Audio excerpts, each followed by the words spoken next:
howdy, all you collector car fans out there. This is once again Jason, the owner and founder of Southern Bush Motorsports. And what a good tales from the bush we have for you today.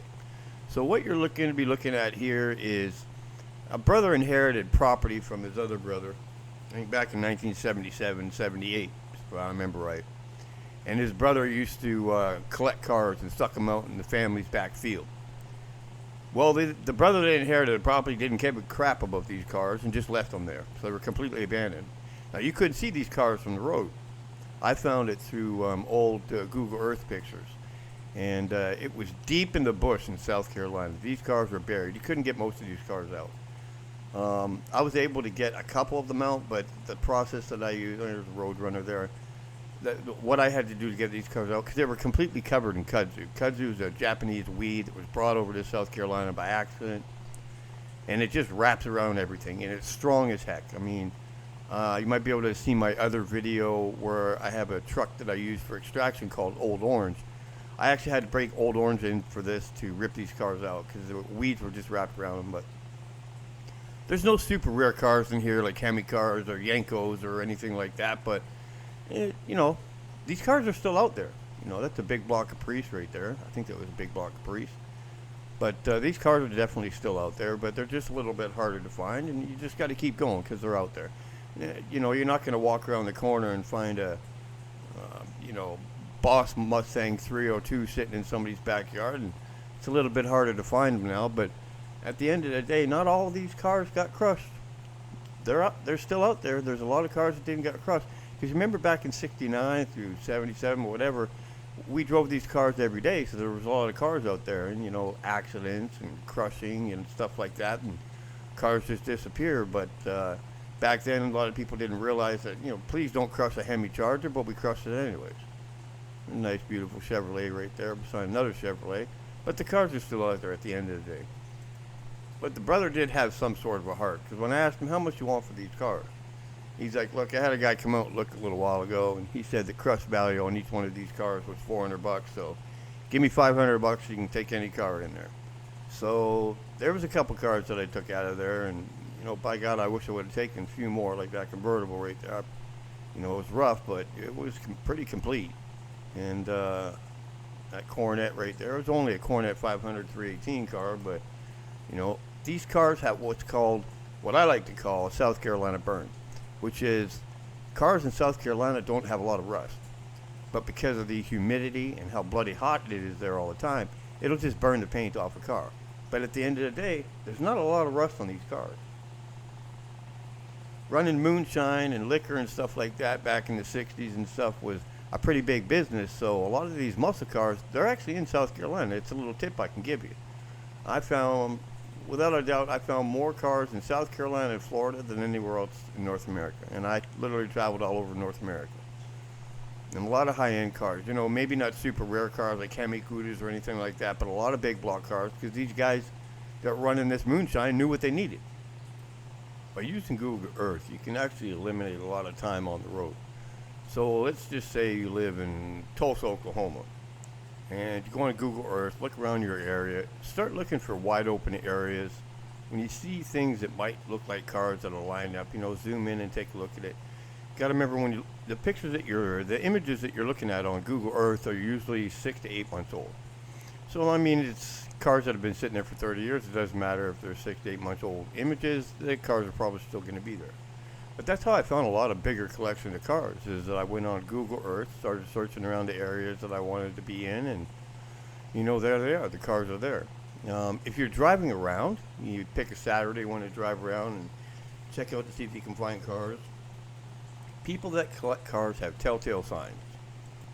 You'll see stuff on their mailboxes that indicates that they're car people, or engines in the back, or barns in the back. You just have to look for these cars, because the cars are probably in a little bit rougher condition than you'd want, but the cars are still out there. And if you take a good, say, Saturday afternoon, go out with your kid or your friend or whatever and start looking for cars, you're going to find something. Now, with me, I had like a little kit and office while I was driving. So I had a computer and GPS unit inside my camper vans, so I could pinpoint later where I found the car. But, you just bring a pair of binoculars with you. That really helps on a lot. And just go out looking for these cars. And it takes a little bit of digging, a little bit of hard work and stuff, but these cars are still out there. Like I said, they're not a lot. They're not easy to see anymore. This place that I was at right here, you can see these cars are. You couldn't see this stuff from the road if you tried. And there's not a lot of rare cars in here, but there's some really cool cars. 100%. One of the things I can tell you, if you're going to decide to go out and start looking for cars on a weekend or whatever it be, bring money with you. Money talks, BS walks. And that's one of the things that I find. If you end up stumbling on a big collection, now it's one of the biggest pieces of information that I can give you. If you stumble on a big collection of cars, here's the things I found on. If somebody's in money trouble, but they have these cars, but they just didn't want to sell them, don't buy just one car. Because you buy one car, as soon as that guy gets that money in his hand, nothing else is for sale for quite a while. Because they got money now. So when you make an offer on a car, make an offer on as many of the cars that you can afford to buy, and buy them all at once. Because once they get that cash in their hand, nothing else is for sale. And it's been a very frustrating part of my career where, I found this guy approached me at a gas station at 3 o'clock in the morning. I was coming home from a long trip. I had a 446 pack Super Bee on the back of my trailer, pulling behind my big camper van. And it was a pretty cool car. This old black guy comes out and he goes, "Man, I got a bunch of those cars." I'm like, "Oh yeah?" And then, push came to shove. I ended up driving him home at 3 o'clock in the morning, get to his place, walking down these deserted roads. I mean, it was scary. It's a good thing I always carried a gun with me. But 100%, it was pretty scary walking down these roads. But then, boom, all of a sudden we get to this opening, and this guy's got Chargers, Super Bees. I mean, he had cars. Part of the business, it is what it is. I ended up staying on that guy's property for a month and a half, pulling these cars out and selling them and all that kind of stuff. But at the end of the day, the guy wouldn't give me time of day. So I decided to put $1,000 in his hand for a couple cars. He only wanted $600 a car.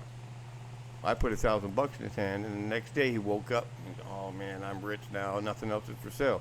And it took me 6 or 5 months to get back to this guy's property because nothing else was for sale because he had a little bit of money. Once it ran out, he called me again. So that's when I learned the next time I came out like that. There's a dart right there, a beautiful little dart. Next time I went out to this guy's property, I played a little bit smarter. And I brought like $25,000 with me. Enough to blow this guy's world upside down. And I bought all the cars that I needed to buy. And that's what you need to do. You need to have cash with you to be able to buy all these cars. Another tip that I can give you is if you decide to go out of state or out of the area that you're in, the best place to get information is try to find the oldest diner or oldest restaurant that you can see. You can tell by the signs on the sign they have over the door, or just some people talking around. Nice little demon that I found. I actually drove that car around. I bought that car. I drove that car around for a couple of days, and then it just stopped dead in the middle of the road. And it turned out that the old guy that put it away had put Varsol in the gas tank to preserve it. I didn't know anything about the Varsol. I don't know why he did it, but anyways, the motor blew up. Beautiful car. It's a little 6-cylinder car, and I blew it up. But diners, local diners is the best place to get information. Just sit around, hang out there, talk to the old guys that are there. That's a good way to find out where stuff is, and especially if you know that you're a pretty serious buyer. Hang around with these old diners and stuff. These old coots that are around that just love to spill their beans, and it's a good way to at least start your little adventure. Make sure you bookmark everything on your GPS. Make sure if you have a physical map that you put dots on your map. There's another Coronet sitting right there.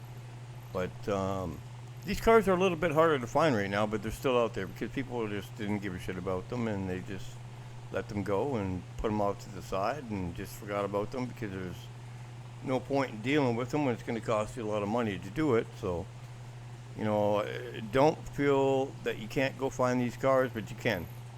You can because the cars are still out there. So have fun. Go looking for these cars. Is what it's all about. Look at that Damon. Gosh, excuse me. I think that was a Duster. I'm not sure. But I drove that car around for a week, and then the motor just fell right through it. darts sitting there in the bush and stuff. Well, I appreciate you coming by and checking another Tales from the Bush, and it really helps if you can help out with the Patreon page so I can keep going. Another dart stuck out there. Look at the kudzu, just all the weeds wrapped around it. It was just a shame that this guy didn't care about these cars anymore, but it is what it is.